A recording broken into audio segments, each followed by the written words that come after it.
El laboratorio número 1 tiene por título Nariz, Boca y Faringe. Yo les voy a hablar acerca de la nariz. La nariz, esta se divide en un apéndice nasal o nariz propiamente dicha y cavidad nasal. Como se puede observar, esta tiene una forma piramidal con su ángulo libre que sería la punta o vértice de la nariz, y esta se encuentra unido a la frente por medio de la raíz o el puente.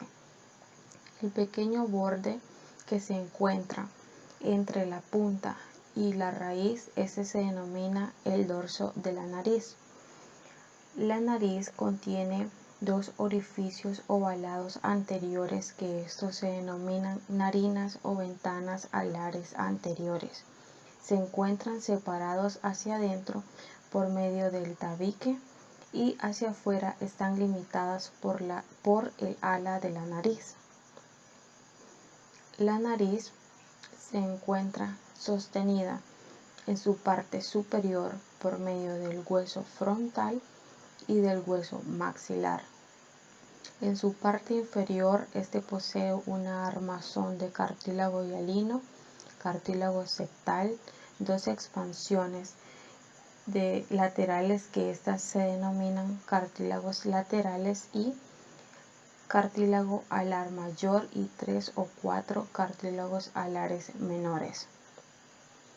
Los orificios, estos se mantienen abiertos por los cartílagos alares, por el cartílago septal, por la espina nasal inferior y por los bordes adyacentes del maxilar.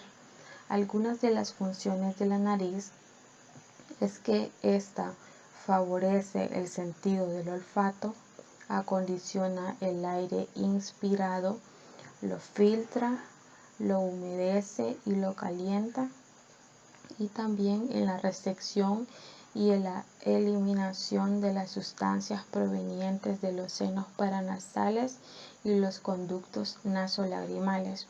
Se limpia a sí misma de partículas que extrae el aire. La cavidad nasal es la parte superior del tracto respiratorio. Este contiene receptores olfatorios que se extienden desde las narinas hasta las coanas, y es el medio por el cual se comunica con la nasofaringe. A la cavidad nasal se le conocen diferentes regiones. El vestíbulo nasal, que este se encuentra entre la ventana oval anterior y el himen nasi, que este es un pequeño reborde que está formado por piel mayormente. Este contiene pelos o vibrisas y posee glándulas sebáceas y sudoríparas. La región olfativa o olfatoria es la que se encuentra sombreada en color azul. Esta está formada por la mucosa que reviste a la lámina cribosa, al cornete superior y un tercio del tabique nasal. Es allí donde se originan los fascículos nerviosos, que en conjunto se denominan el nervio olfatorio. La región respiratoria está constituida por la mucosa que cubre el resto de la cavidad nasal. Este se continúa con la piel del vestíbulo, la mucosa que cubre la nasofaringe, los conductos paranasales y el revestimiento del conducto lacrimonasal y por lo tanto de la conjuntiva. La mucosa nasal es bastante vascularizada, en especial a la que cubre los cornetes, ya que ella se encarga de poder ajustar la temperatura del aire inspirado. El tabique nasal divide a la cavidad nasal en dos cámaras simétricas aproximadamente iguales, que se denominan las fosas nasales. A estas fosas se le describen los siguientes límites.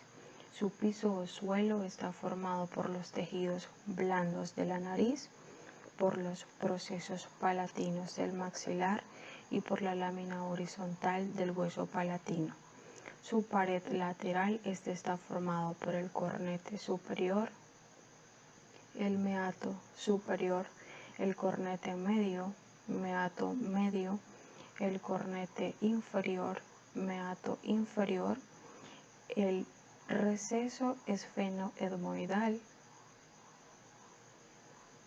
por el hueso nasal, hueso lagrimal, hueso maxilar, lámina perpendicular del hueso palatino y la lámina pterigoidea interna. Su techo está formado por el cuerpo del esfenoides, por la lámina cribosa del etmoides. También está formado por los huesos frontal, el hueso nasal, las alas del búmer, el hueso palatino y por cartílagos nasales. La pared medial está formada por la lámina perpendicular del hueso etmoides, por el búmer y también contiene cartílago septal. Las coanas comunican a la cavidad nasal con la porción de la faringe denominada rinofaringe o nasofaringe. Estas son estructuras rígidas que se encuentran rodeadas por hueso completamente. A estas estructuras se le describen los siguientes límites. Inferiormente está formado por el borde posterior de la lámina horizontal del hueso palatino, lateralmente por el borde posterior de la lámina medial del proceso pterigoides, medialmente por el borde posterior del búmer. Su techo está formado por el ala del búmer y por la apófisis vaginal de la lámina medial del proceso pterigoides y el cuerpo del esfenoides. La inervación de la cavidad nasal está dada por los siguientes nervios. El nervio olfatorio, como lo podemos observar acá, junto a su bulbo olfatorio. El nervio trigémino, el quinto par craneal, a través de los nervios oftálmico y el maxilar. El nervio oftálmico nos proporciona sus ramas. El nervio etmoidal anterior, el nervio etmoidal posterior. Estos son los encargados de la inervación de la porción anterosuperior de la mucosa nasal. Tenemos por acá también al nervio infratroclear, que se encarga de la inervación de la mayor parte de la nariz, del ápice y del dorso. El nervio maxilar nos proporciona sus ramas. El nervio nasopalatino, que inerva el septo nasal. El nervio palatino mayor, que se encarga de la inervación de la pared lateral de la cavidad nasal. Y el nervio infraorbitario, que inerva el ala de la nariz. El séptimo par craneal brinda su inervación secretomotora a las glándulas de la mucosa de la cavidad nasal, de los senos paranasales, y lo hace principalmente mediante sus fibras parasimpáticas. Se unen a los ramos del maxilar en la fosa pterigopalatina. La irrigación de la cavidad nasal la brindan las arterias que se originan principalmente de la carótida interna y la externa. De la arteria carótida interna, la arteria oftálmica nos proporciona sus ramas. La arteria etmoidal anterior, la podemos visualizar acá. La arteria etmoidal posterior, y de la carótida externa, de la arteria maxilar, podemos observar acá la arteria esfenopalatina, la arteria palatina mayor,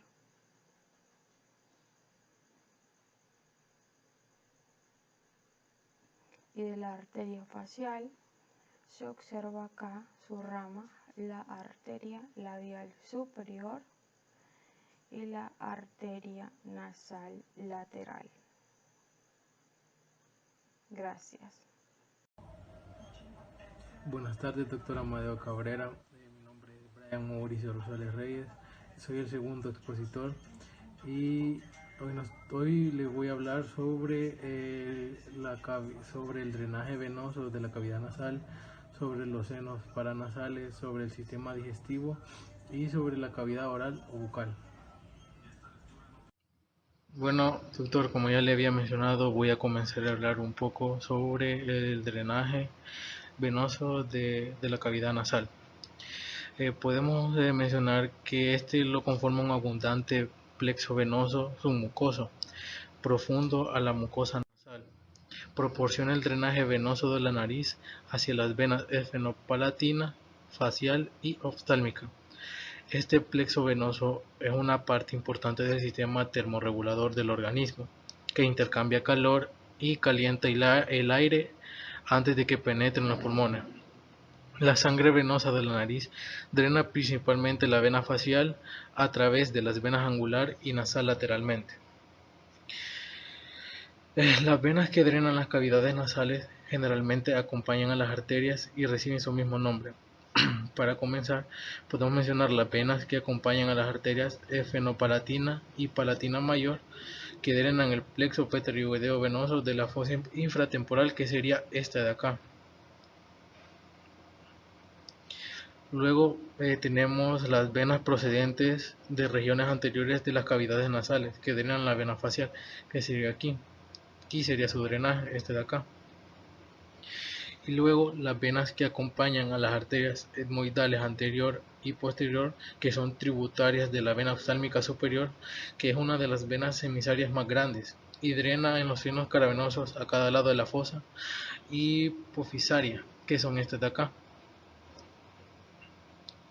Y, una leve mención, que es que esta zona se le conoce como triángulo peligroso de la cara o triángulo de la muerte facial. ¿Y por qué se le llama así? Debido a las comunicaciones existentes con el seno cavernoso, que es de alto riesgo de meningitis debido a la tromboflebitis de la vena facial.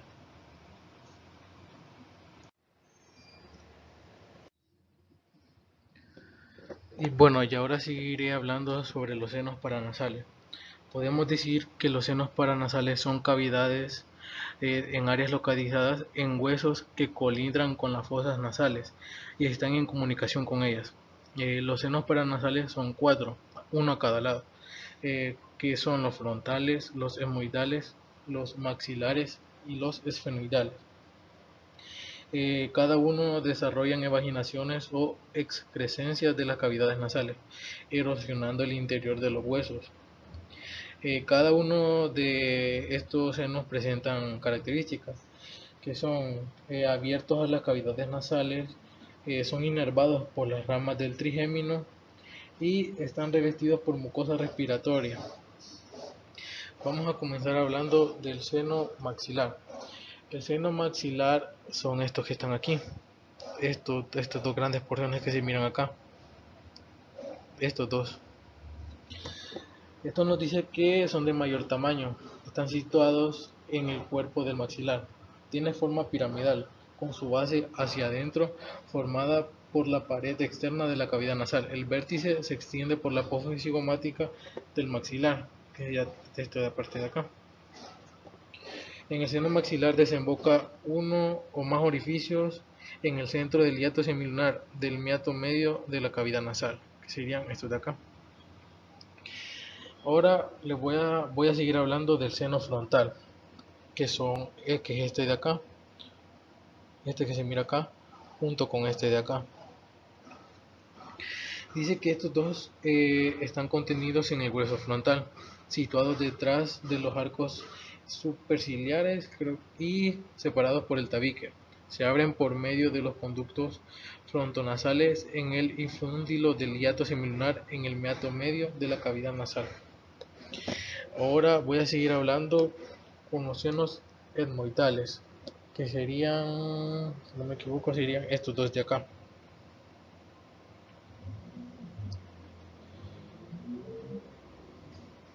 Estos dos, junto con estos dos. Dice que estos comprenden numerosas cavidades pequeñas de 4 a 17 a cada lado, llamadas celdías etmoidales, de paredes delgadas que ocupan el laberinto etmoidal entre la órbita y la cavidad nasal. Estas celdías disponen entre grupos. El grupo anterior, que se abre en el infundíbulo o en el conducto frontonasal, también y que el grupo medio desemboca sobre la bula etmoidal que se encuentra en el meato medio, y las celdías posteriores en el meato superior. Y para terminar voy a hablar del seno esfenoidal, que sería estos dos que se encuentran acá. Dije que son dos y están contenidos en el cuerpo del esfenoide. Desembocan en el receso esfenoetmoidal del techo de la cavidad nasal. Cabe mencionar que estos senos paranasales tienen funciones, las cuales son que disminuyen el peso del cráneo, contrarrestan la presión atmosférica, actúan como caja de resonancia para la producción del sonido, calientan y humedecen el aire, proporcionan moco a la cavidad nasal y se llenan de aire en la respiración.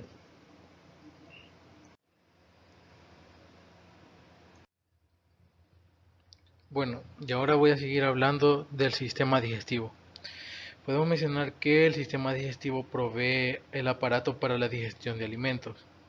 Además, consiste en el tubo digestivo, órganos y glándulas anexas a este.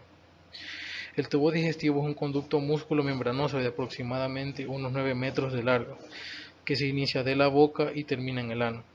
Consta sucesivamente de las siguientes partes, que es la boca, que como podemos ver es esta. Luego están las glándulas salivales, que es esta. Luego está la faringe, que es esta. Luego el esófago, que es todo esto. Luego el estómago, que es esto, que es esta parte de acá. Luego el hígado, que es este. Luego el páncreas, que es este que se mira acá. Luego el intestino delgado, que es este. El intestino grueso, el recto y el ano. Esto prácticamente es lo que está constituido el sistema digestivo.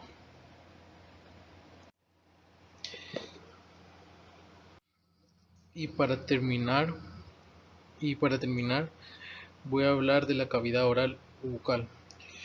Cabe mencionar que en la boca es donde se efectúa la masticación de los alimentos, donde se modifican los sonidos producidos por la laringe, dando como resultado el habla. Además, puede utilizarse para respirar porque se abre en la faringe.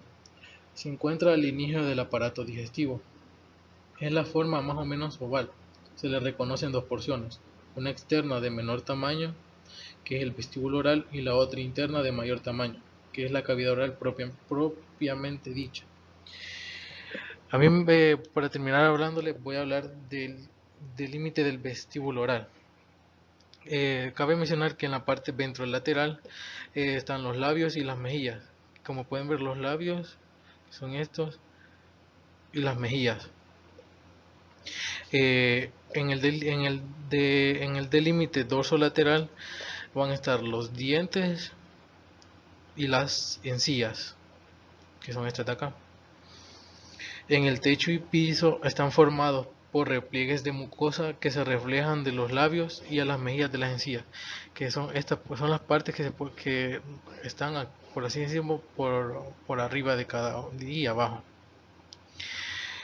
Y para terminar, en el espacio, en el plano medio, encontramos los repliegues de mucosa, que es el frenillo labial superior, que es este, y inferior, que es este.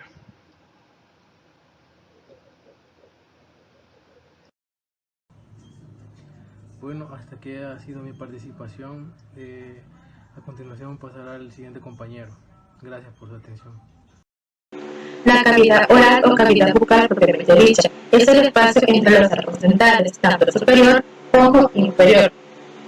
La cavidad oral contiene lo que es la lengua, los dientes, la encía y las desembocaduras para la glándula submandibular y sublingual. Las encías son la encía adherida, que es la que se encuentra previamente a los arcos alveolares y en el cuello de los dientes, y la encía lingual, que es la que se encuentra previamente unida a la lengua. La encía labial o bucal es la que se encuentra previamente unida a los labios o a las mejillas. Se dice que las mejillas son las paredes móviles de la cavidad oral. El principal músculo de las mejillas son el músculo bucinador, que se encuentra a cada lado. La cavidad oral se delimita ventrolateral, por lo que es los dientes, los arcos alveolares, las encías y las mejillas. Se delimita superiormente por el paladar, que consta de dos porciones: el paladar duro o paladar óseo, el paladar blando o velo del paladar. El paladar óseo divide lo que es la cavidad nasal de la cavidad oral. Consta de las dos tercios anteriores y el paladar blando forma el tercio posterior. En esta imagen de acá se puede observar que cuando la boca se encuentra cerrada y en reposo, la lengua ocupa todo el espacio de la cavidad oral. Los componentes del paladar óseo son las apófisis palatinas del hueso maxilar y las láminas horizontales del hueso palatino. En la parte anterior del paladar óseo se puede observar lo que es la fosa incisiva. La fosa incisiva es una depresión en la cual los conductos y forámenes incisivos se abren en ella.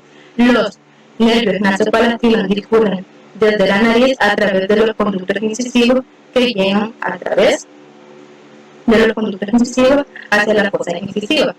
También en el paladar duro se puede observar lo que son los conductos o forámenes palatinos mayor y menor, respectivamente posterior y lateral del paladar. El suelo de la cavidad oral está limitado de la siguiente manera: por un diafragma muscular, formado por los músculos miofibroideo, por los músculos genioideo y por la lengua que se encuentra encima de estos músculos. La cavidad oral se comunica por detrás con la orofaringe, que es el pase de acá, allá al final, la orofaringe, y por un espacio llamado istmo de las fauces, que es el pase de acá. Este es el istmo de las fauces. Y sus límites son lateral por los pliegues o arcos palatagosos, que es de acá, superior por el paladar duro, e inferior por el surco terminal del dorso de la lengua. El paladar blando carece de esqueleto óseo y su porción aponeurótica se une al borde posterior del paladar óseo. El principal órgano del sentido del gusto indicante en la articulación de la palabra auxiliar en la masticación y dilución de los alimentos. Se encuentra en el suelo de la boca por dentro de la curvatura del cuerpo de la mandíbula y es una masa de músculo esclerótico cubierta por membrana mucosa que forma parte del suelo de la cavidad oral y parte de la pared anterior de la orofaringe. Presenta un tabique fibroso en la línea media que corresponde al nombre de surco lingual medio, el cual divide a la lengua en dos mitades, una mitad derecha y una mitad izquierda. En la lengua también se observa lo que es una punta y un vértice. El borde, que es este de acá, el dorso, que es todo esto que podemos observar acá, y el dorso tiene una porción bucal y una porción faríngea. Una cara inferior, que es esta que se observa acá, y la raíz, que es la porción de la lengua que está unida a la mandíbula y la porción de la lengua que está unida al hueso hyoides. En el dorso de la lengua también se identifica un surco en forma de V, que es el surco lingual o surco terminal. Este surco divide la lengua en dos tercios anteriores, que es la porción bucal, y un tercio posterior, que es la porción faríngea. El vértice de este surco se proyecta hacia atrás y está marcado por el lóbulo ciego. La superficie superior de la parte oral de la mucosa de la lengua está cubierta por cientos de papilas: la papila filiforme, la papila fungiforme, la papila foliada y la papila circunvalada.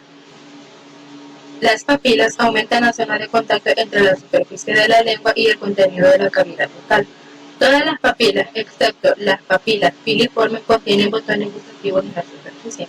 El tercio posterior, que es este de acá, o el tercio faríngeo, o la porción faríngea, tiene una superficie nodular irregular dada por los linfonodos subyacentes de la mucosa. Este tejido linfoide recibe el nombre de tonsila lingual o amígdala lingual. Sobre la superficie faríngea que se encuentra acá, no se encuentran las papilas. Los músculos de la lengua se clasifican como músculos intrínsecos y músculos extrínsecos. Los músculos intrínsecos se originan y se insertan dentro de la lengua y modifican su forma, los cuales son los longitudinales superiores, los longitudinales inferiores, los verticales y los transversales. Los músculos extrínsecos son los músculos geniogloso, el hiogloso, el estilogloso y el palatogloso. Estos músculos se encargan de mover la lengua. Al abrir la boca y levantar la lengua se puede observar lo que es la cara inferior de la lengua y se puede observar que es lisa. En la línea media también se observa un pliegue de mucosa que es llamado frenillo lingual, que une la cara inferior de la lengua con el suelo de la cavidad oral. A cada lado del frenillo lingual se observa una elevación que recibe el nombre de furúnculo o papila sublingual. Esta furúnculo o papila sublingual presenta el orificio de desembocación del conducto de la glándula submandibular. Desde la papila sublingual se extiende una cresta de mucosa hacia atrás y hacia afuera llamado pliegue lingual, el cual es producido por la glándula sublingual. En este pliegue desembocan la mayor parte de los conductos sublinguales. A cada lado del frenillo lingual también se identifica la vena, esta vena de acá, si observan bien, la vena lingual profunda que se observa a través de la membrana mucosa. Lateral a la vena se observa lo que es un pliegue de mucosa llamado pliegue fimbriado o pliegue frangiado. La arteria lingual, que es este que se observa acá, irriga lo que es la lengua, las encías, las glándulas sublinguales y la mucosa del suelo de la boca. La lengua está irrigada por las ramas de esta arteria, las cuales son la arteria lingual dorsal y la arteria lingual profunda. El drenaje venoso de la lengua es conducido por la vena lingual, la cual desemboca en la vena yugular interna. El nervio vago, que es este que se observa acá, le proporciona inervación motora a todos los músculos de la lengua, excepto al músculo palatogloso, que este es inervado por el nervio vago. Mi compañero les va a seguir explicando acerca de lo que es la inervación sensitiva. Tenga un cordial saludo, doctor. Voy a darle continuidad al tema del laboratorio número 1. Como primer punto voy a hablar sobre la inervación sensitiva de la lengua. La inervación de los 2 tercios anteriores de la lengua o de la mucosa de la lengua es dada por el nervio lingual. Y en este ramito que podemos observar aquí, y en esta otra lámina también se observa. Y por el nervio mandibular del trigémino, que la vamos a localizar en la raíz sensitiva. Esto es para la sensibilidad general. Ahora bien, para la sensibilidad especial, los 2 tercios anteriores de la lengua, a excepción de las papilas circunvaladas, es dada por la cuerda del nervio del tímpano.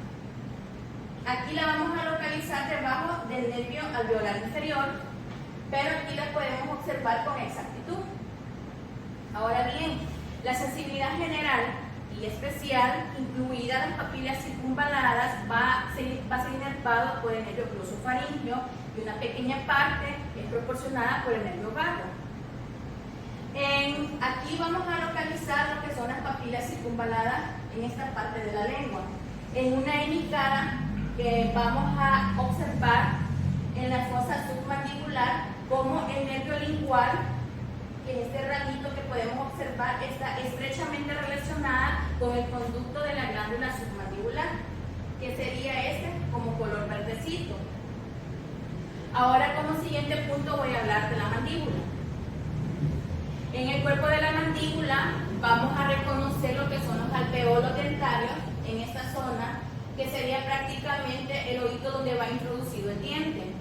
En la cara interna de la mandíbula vamos a observar lo que es la línea miloioidea, las espinas mentonianas, la fosa sublingual, la fosa submandibular y la fosa ligástrica.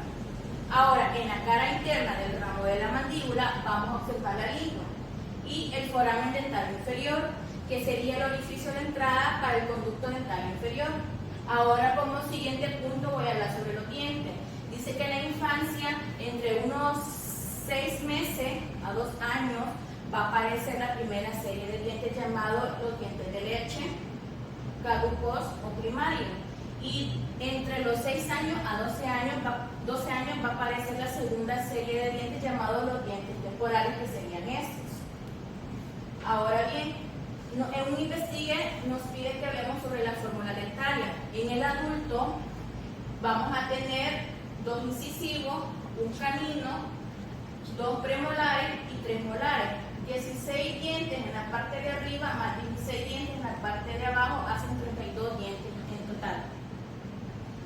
Ahora, como siguiente punto voy a hablar sobre las glándulas salivales. Estas se van a clasificar en 2, mayores y menores. Las glándulas salivales menores se va a encontrar en el dorso de la lengua, paladar, labios y mejilla. Las glándulas salivales mayores va a constar de 3, la parótida, la submandibular y la sublingual. La glándula parótida va a ser la más grande de las 3. Va a pesar entre unos 14 a 28 gramos, va a tener una forma de pirámide invertida y su localización va a ser en el ramo de la mandíbula anteriormente al esternocleidomastoideo posterior, debajo del arco cigomático y anterior e inferior a lo que es el oído externo. La glándula submandibular va a tener una forma de garfio, el tamaño de una almendra y va a estar formada por una porción superficial mayor y más profunda menor. Su cuerpo se va a localizar en el triángulo digástrico y su conducto excretor va a ser el conducto submandibular. Ahora, la glándula sublingual va a ser la más pequeña de las 3. Podemos observar que es pequeña, estrecha y aplanada. Va a pesar unos 2 gramos y se va a localizar debajo de la mucosa del piso de la boca. Su borde superior va a formar un pliegue aplanado llamado pliegue sublingual. Esta glándula va a estar drenada por los conductos sublinguales. Ahora, como quinto punto, voy a hablar sobre la faringe. La faringe es un órgano que sirve como vía común para los aparatos respiratorios y digestivos. Va a estar formada por una membrana de músculo lateral y posterior, sustituidos por las aberturas nasales. Esta faringe se va a extender desde la base del cráneo superior hasta el cartílago cricoides por debajo, al nivel de la sexta vértebra cervical. La faringe va a estar estrechamente relacionada con el músculo tregoideo medial, la vaina carotidia y su contenido, y va a estar separada de la columna vertebral a través del espacio retrofaríngeo. La faringe va a estar formada por 2 capas de músculo, la externa, que es la circular, y la interna, que es la longitudinal. La capa externa va a estar formada por los músculos constrictores, que son el constrictor superior, el medial y el músculo constrictor inferior, que estaría por encima del medial. Estos músculos se van a encontrar a cada lado del tracto faríngeo, que sería esa estructura blanquecina, y van a estrechar la cavidad faríngea. Ahora, la capa externa va a estar formada por los músculos estilofaríngeo, palatofaríngeo y esta cuerdita de músculo que sería la salpingofaríngeo. En el siguiente investigue nos pedía que habláramos sobre la inervación de estos músculos. A los músculos constrictores los inerva el nervio vago a través del plexo faríngeo, que sería este de acá, y a los elevadores también son inervados por el nervio vago, a excepción del músculo estilofaríngeo, que es inervado por el nervio glosofaríngeo del plexo faríngeo. Ahora voy a delimitar las 3 porciones de la faringe, que sería la nasofaringe, la orofaringe y laringofaringe. La nasofaringe se va a localizar detrás de las aberturas nasales, que serían las coanas, que son esta estructura de acá, y se va a encontrar superior a nivel del paladar blando. Dice que su techo va a estar formada por la base del cráneo. Y la origofaringe se va a localizar posterior a la cavidad oral, va a estar inferior a nivel del paladar blando y superior al borde superior del epiglotis. Y la laringofaringe se va a localizar al borde superior del epiglotis hasta la parte superior del esófago. Esa ha sido toda mi participación. Gracias. Mi nombre es Daniel Josafat Serrano Mejía y yo les continuaré hablando acerca de la nasofaringe, o también llamada la rinofaringe. Tiene una función respiratoria y es la continuación posterior a las cavidades nasales. Se localiza por detrás de las cuanas y se extiende desde la base del cráneo hasta el paladar blando, que está acá. La nasofaringe decimos entonces que es la porción que se encuentra acá. Dentro de ella se puede identificar al orificio de la tuba auditiva, que es esa porción que está acá. También logramos identificar al rodete tubárico o toro tubario, esa porción que está acá. Anterior al orificio de la tuba auditiva se identificará al repliegue salpingo palatino, que es esa porción que está acá. Y posterior al orificio el repliegue salpingo faríngeo, que es esa porción que está acá.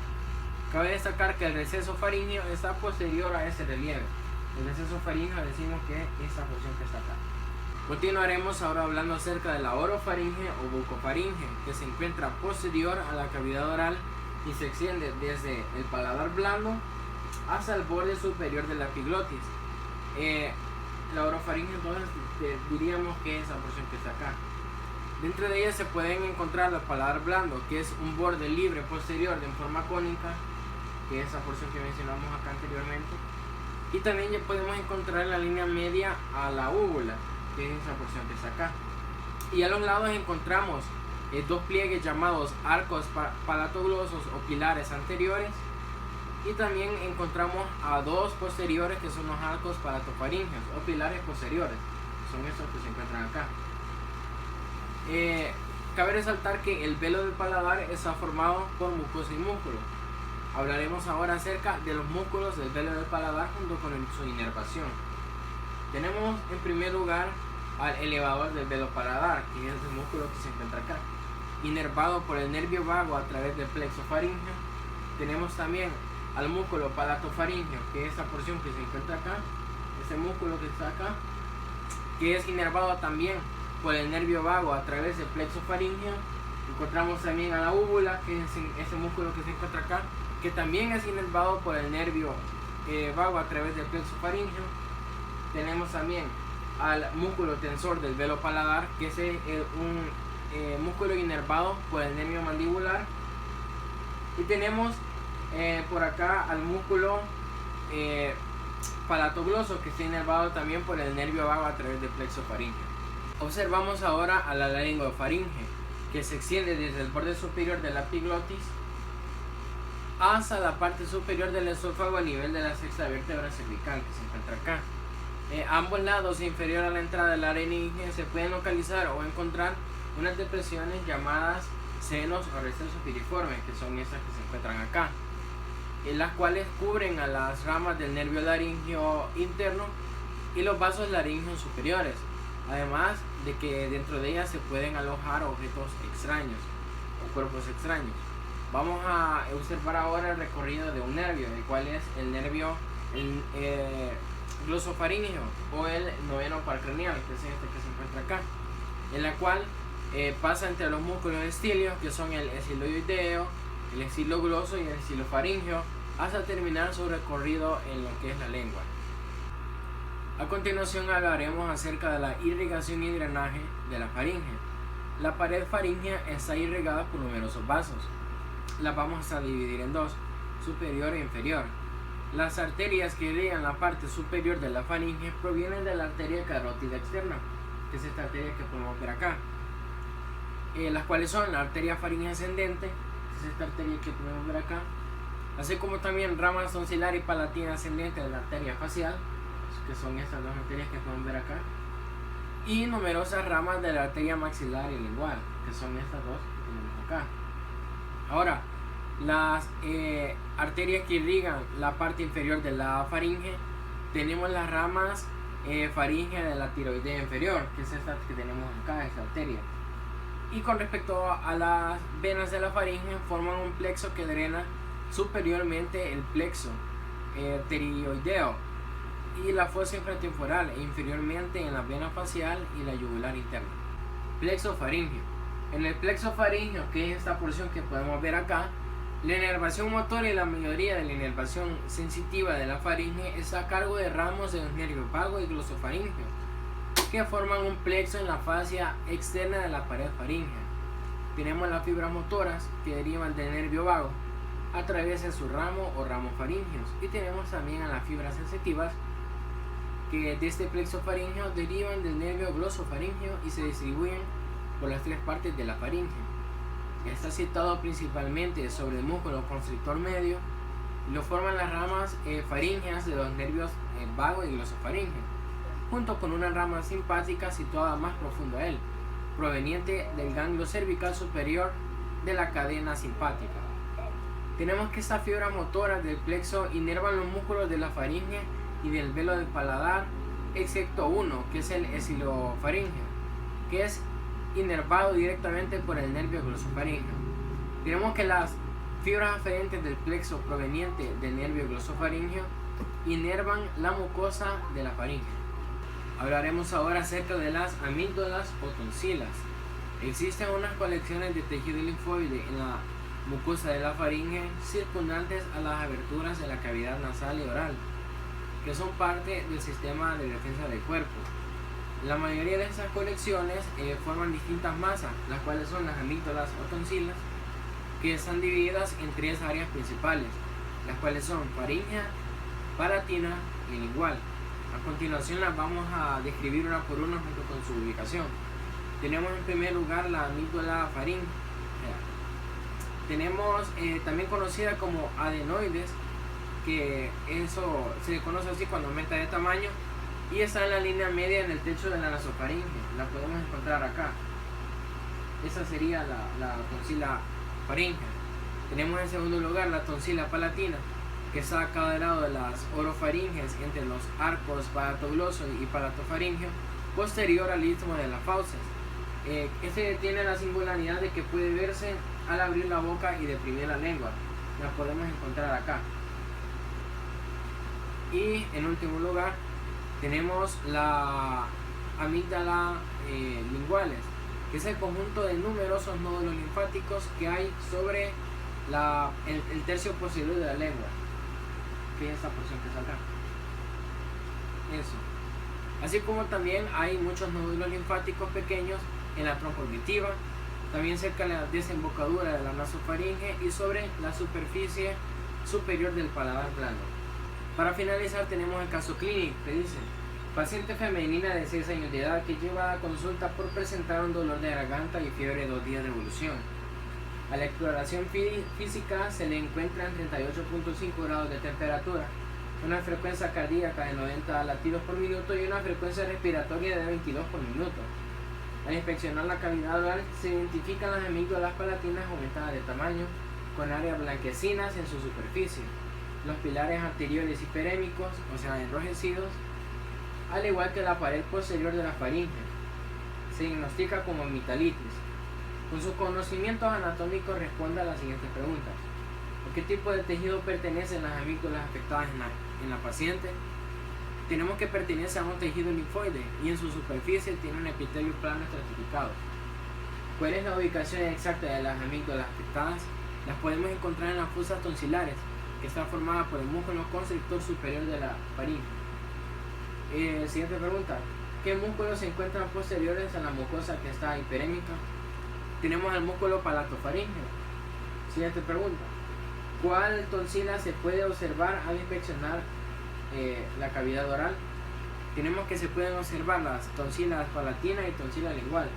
¿Y cuál tonsila no se puede observar al inspeccionar la cavidad oral? Tenemos que sería la amígdala faríngea.